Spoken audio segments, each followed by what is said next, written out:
1월 17일 화요일입니다. 민수기 10장 1절로 10절 말씀.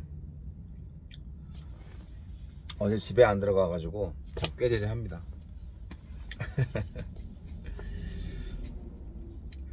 여호와께서 모세에게 말씀하여 이르시되 은 나팔 둘을 만들되 두들겨 만들어서 그것으로 회중을 소집하며 진영을 출발하게 할 것이라. 나팔 2개를 불 때에는 온 회중이 회막문 앞에 모여서 4개로 나올 것이요, 하나만 불 때에는 이스라엘의 천부장된 지휘관들이 모여서 4개로 나올 것이며, 너희가 그것을 크게 불 때에는 동쪽 진영들이 행진할 것이며, 두 번째로 크게 불 때에는 남쪽 진영들이 행진할 것이라. 떠나려 할 때에는 나팔 소리를 크게 불 것이며, 또 회중을 모을 때에도 나팔을 불 것이나 소리를 크게 내지 말며, 그 나팔은 아론의 자손인 제사장들이 불지니 이는 너희 대대의 영원한 율례니라.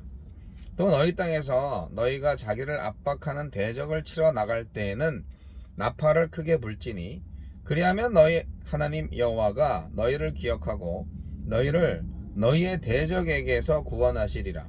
또 너희의 희락의 날과 너희가 정한 절기와 초하루에는 번제물을 드리고 화목제물을 드리며 나팔을 불라. 그로 말미암아 너희의 하나님이 너희를 기억하시리라. 나는 너희의 하나님 여호와니라.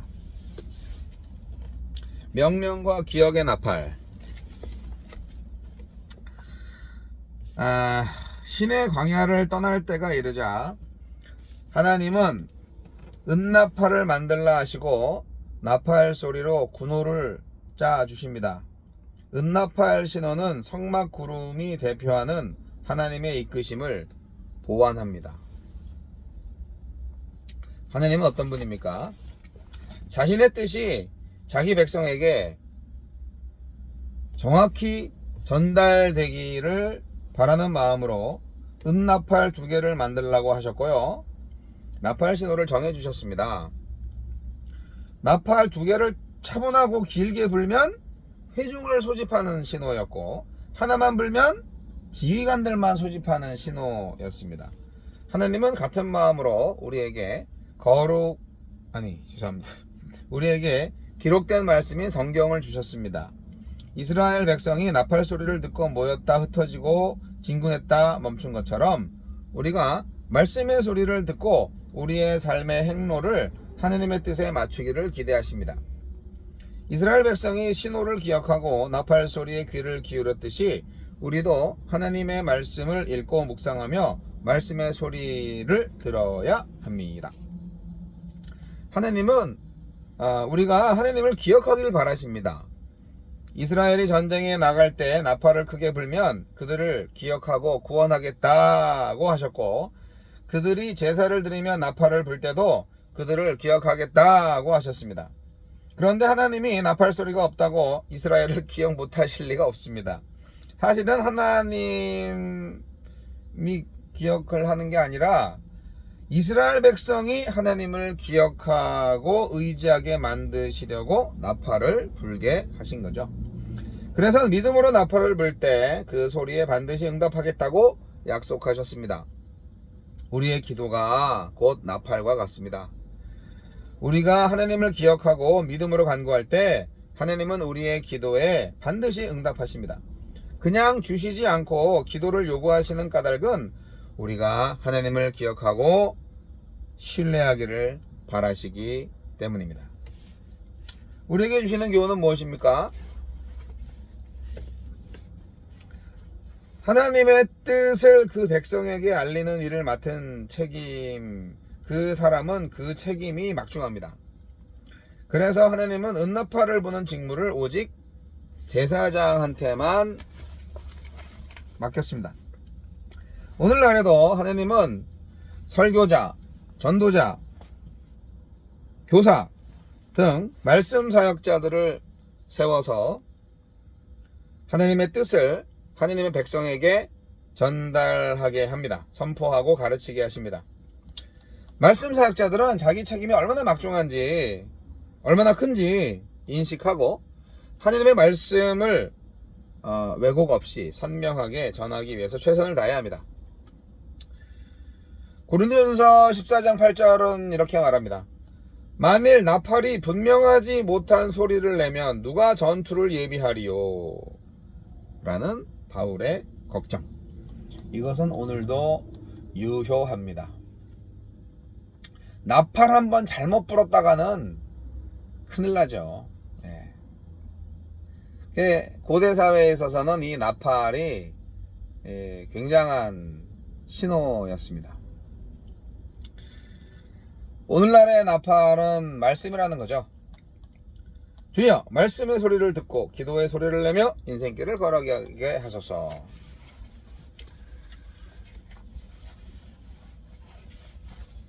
결국 나팔 소리는 귀로 듣는 계시다, 이런 생각을 할 수가 있습니다.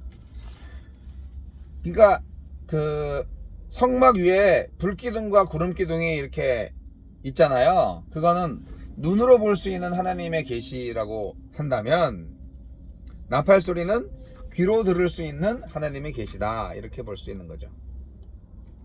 하나님은 눈으로 보고 깨닫고 제사장이 부는 나팔 소리를 들으면서 백성들이 하나님의 뜻을 확신하도록 배려하신 거예요. 나팔 소리는 구름의 이동을 신속히 보지 못한 사람이라도 듣고 따라갈 수가 있으니까 돕는 거죠. 시각적, 청각적으로 이스라엘의 행동을 지시하는 거죠. 우리가 하나님의 뜻을 깨닫고 그분과 동행하기를 하나님이 얼마나 바라고 원하시는지 아십니까? 나팔 소리는 되게 다양합니다. 다양한 방식으로 나팔 소리가 불려졌어요. 그렇게 하라고 시켰죠, 하나님께서. 길게 불 때와 짧게 불 때가 있어요. 한 번 불 때와 두 번 불 때가 있어요. 한 나팔만 길게 불 때는 지도자들만 모였고, 짧게 끊어서 불 때는 동남북의 순서대, 아니다, 동남서북의 순서대로 백성들이 이동했습니다. 총회로 모일 때는 길게 불되 크게 소리 내리지 말아야 했고요. 이런 거죠. 그러니까 뭐 오늘날 나팔을 불진 않아요. 물론 나팔이 있긴 있어요. 쇼파르 해가지고 이제 나팔 소리가 있는데, 이스라엘에는 우리 기독교에 나팔이 있는 건 아니죠. 오히려 이제 교회에는 종이 있죠.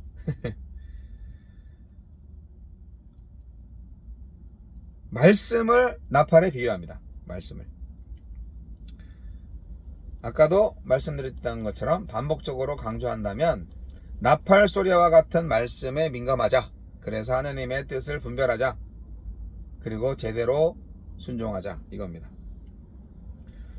우리가 나팔 소리를 제대로 잘 알아들어야 이게 심판의 나팔인지 구원의 나팔인지를 알 수가 있어요. 하느님의 말씀이 선포될 때 이게 나를 향한 건지 아니면은 다른 사람을 위한 건지 분명히 알 수 있어요. 우리가 분별할 수 있는 영성이 있어야 돼요. 근데 꼭 사람들은 내로남불이라고 자기에게 주시는 말씀을 이 말씀은 저 친구 들어야 되는데, 이런 생각을 하시는 분들이 있거든요. 설교자는 생각하죠. 아니 바로 당신을 위한 말씀이야 라고 대놓고는 말 못하고, 설교 말씀 전하면서 그분이 정말 깨닫기를 바라는 마음 간절합니다. 인간적인 상처를 주고 싶지 않아서 대놓고 말은 못하고, 설교자들은 설교 시간에 설교만 합니다. 근데 깨달으시면 은혜가 되는 건데, 깨닫지 못하시면은 계속 문제가 발생하죠. 복을 주려고 한 게 화가 됩니다. 여러분, 나팔 소리를 알아들으시는 영성을 소유하시기 바랍니다. 전쟁 때 제사장이 부는 나팔은 백성들을 소집하는 역할을 하지만, 동시에 하나님을 향해서 언약을 기억하고 당신의 백성을 구원해달라고 간구하는 기도의 역할도 합니다. 그래서 절기와 희락의 날에 제물을 드리면서 부는 나팔 역시 하나님을 향한 하나님의 기억을 촉발할 것인데요. 우리가 나팔이라는 것, 하나님의 뜻을 하나님의 백성들한테 드러내기도 하고 하나님께는 백성들의 사정을 아뢰는 중재의 수단이었다는 것을 볼 때 오늘날의 기도와 같은 것이구나 하는 거를 알 수가 있습니다. 아까는 말씀이라고 했다가 지금은 또 기도라고? 그래요. 여하튼 소리로 왔다 갔다 하는 거죠. 민수기를 기록할 당시가 아니라 민수기가 말하고 있는 그 시대에는 성경이 하나도 기록되지 않았던 시대입니다. 광야 실제 그 생활 그 당시에는 성경들은 그 실제 사건들이 있고 난 그 훨씬 그 이후에 쓰여졌잖아요. 그래서 정말 광야에서 어디로 갈까, 무엇을 할까 아무것도 모르는, 갈 바를 알지 못하는 그 백성들, 불기둥, 구름기둥, 그리고 나팔 소리를 들으며 또 나팔을 불며 하나님과 동행하는 광야 생활을 했다는 거 기억하시기 바라고요. 오늘날에는 나침반이 너무 많죠. 일단 성경 66권이 완성되어 있고, 그래서 우리가 눈을 뜨고 귀를 열고 촉각을 세우면은 우리가 하나님의 뜻을 모를 수가 없어요. 물론 그만큼 마귀의 시험도 세졌지만, 여러분 기도의 나팔을 부시기 바랍니다. 말씀의 나팔을 들으시기 바랍니다. 그래서 거친 광야의 생활 예수 이름으로 승리하시기 바랍니다.